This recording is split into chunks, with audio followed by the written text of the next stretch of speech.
আজকের ভিডিওতে আমরা দেখাবো কিভাবে অটোক্যাড দিয়ে খুব সহজেই এইরকম উইন্ডো মডেলিং তৈরি করতে পারবেন। তো আমরা সর্বপ্রথম রেক্ট্যাঙ্গেল নেব। রেক্ট্যাঙ্গেল শর্টকাট কি সবাই আমরা জানি, REC। আপনি যে কোনো ভার্সনে কাজ করেন কোনো প্রবলেম নাই, একই সিস্টেম। REC লিখে এন্টার, ফার্স্ট পয়েন্ট ক্লিক করবেন, দিক উল্লেখ করবেন মাউস দিয়ে 5 ফিট, অবশ্যই কমা দিতে হবে। এদিকে 5 আবার ফিট দিবেন, মানে এক সব দিকে বোঝা গেল, সব দিকে 5 ফিট 5 ফিট। ওকে, এটা আপনি চাইলে লাইন দিয়েও করতে পারেন, অসুবিধা নাই। আমরা এখন এটা এক্সপ্লোড করে দিব। এটা তো একটা অবজেক্টের রূপান্তর আছে, এটা আমরা কি ভেঙে দিব। অবজেক্ট সিলেক্ট করে এক্স লিখে এন্টার, এক্সপ্লোড। এখন এখান থেকে আমরা অফসেট নিব, ও লিখে এন্টার, 1 ফিট 8 ইঞ্চি। কত নিব?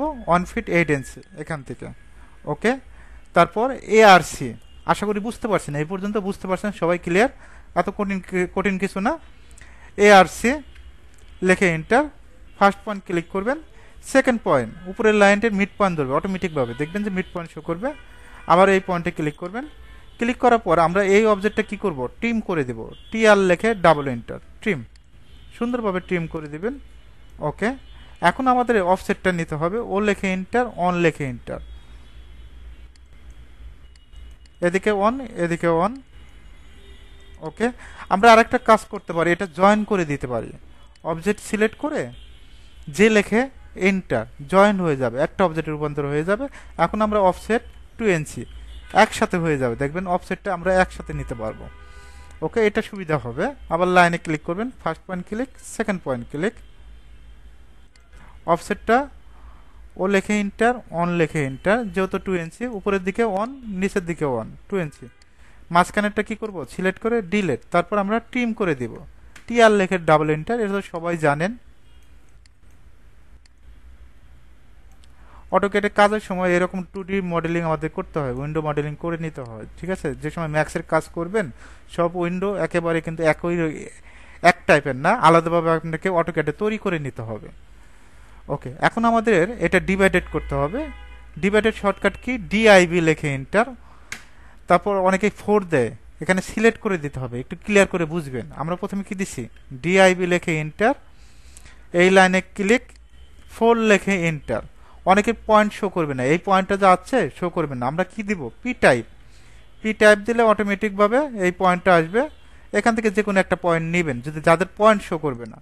আর যারা 7 ভার্সনে কাজ করেন তাদের জন্য অপশন আছে, এখান থেকে অ্যারোতে ক্লিক করবেন, এখানে দেখবেন শো মেনু বার, এখানে দেখবেন ফরম্যাট অপশন পাবেন 7-এ যারা। তারপর পয়েন্ট স্টাইল, এখান থেকে যে কোনো একটা পয়েন্ট সিলেক্ট করবেন, তারপর লাইন। আমরা এই পয়েন্ট থেকে এই পয়েন্টে একটা লাইন নেব, একইভাবে এই পয়েন্ট থেকে এই পয়েন্টে একটা লাইন নেব, একইভাবে এই পয়েন্ট থেকে এই পয়েন্টে একটা লাইন নেব। আর কি পয়েন্টগুলো আমাদের প্রয়োজন আছে? প্রয়োজন নাই। এখন আমরা অফসেট নেব, ও লেখে এন্টার, অন লেখে এন্টার। যেহেতু আমরা 2 ইঞ্চি দিয়ে দিচ্ছি, এখন আপনার কাজের জন্য যদি 1 ইঞ্চি হয়, আপনি 1 ইঞ্চি দিয়ে দিবেন। আমি 2 ইঞ্চি দেখাচ্ছি, জাস্ট আপনারা 1 ইঞ্চি দিয়ে করবেন, 3 ইঞ্চি দিয়ে করবেন, যেটা ভালো লাগে আপনাদের কাছে। মিডলেরটা কি করবেন? সিলেক্ট করে ডিলেট, একইভাবে এটাও সিলেক্ট করে ডিলেট, একইভাবে এটাও সিলেক্ট করে ডিলেট। এখন আমরা কি করব? দেখেন, এটা টিম করে দিব। TR লেখে ডাবল এন্টার, জাস্ট আমরা এটা টিম করে দিচ্ছি। একইভাবে এটাও টিম করে দিবেন, একইভাবে এই অবজেক্টটা টিম করে দিবেন, ট্রিম করে দিবেন, ট্রিম করে দিবেন, এদিকে ট্রিম করে দিবেন।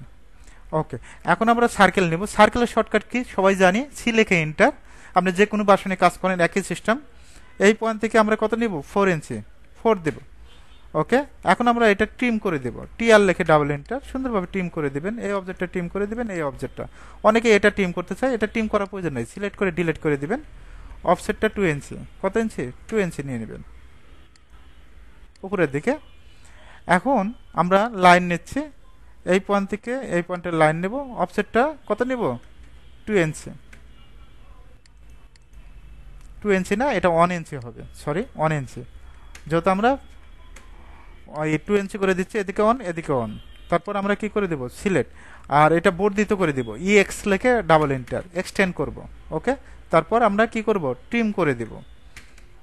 এটা ট্রিম করে দিব, এই অবজেক্টটা ট্রিম করে দিব। তারপর এটা 3D-তে দাঁড় করাবো। এইরকম উইন্ডো অনেকে ইউজ করে, আরও বিভিন্ন টাইপের আছে। আপাতত এটাই শেখেন। এভাবে চাইলে আপনি 2D দিয়ে উইন্ডো মডেলিং খুব সহজেই তৈরি করতে পারবেন।